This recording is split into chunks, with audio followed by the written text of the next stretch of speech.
So here's what we're going to do. We're going to pack a lot in, and I am building in a break. And the break is also your time to do a very short writing exercise that we will go over several examples of in person together after the break. So I am begging and pleading with you to do the exercise so that we have something to share together. It's going to be really useful.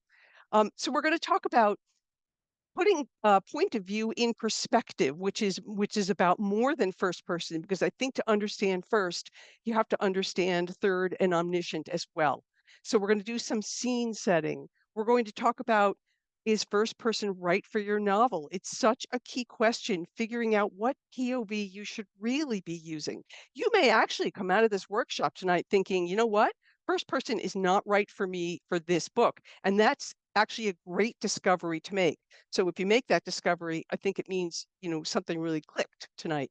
I will be offering some specific tips and strategies about the mechanics of writing in first person. Hopefully, I will raise a couple of strategies for you to use that you might not have thought of that get you out of the some of the ordinary ways that we think about first person, where every sentence starts with I. Um, then we will move into our break. And if we have time after the break, and I'm not promising, I've included something I called a POV selection checklist, which we'll go over in real time if we have time. And you're going to see this in your slide deck anyway. And it's going to be a really useful way for you to kind of mentally go through what POV you should be using and at first is going to be right for you. So we have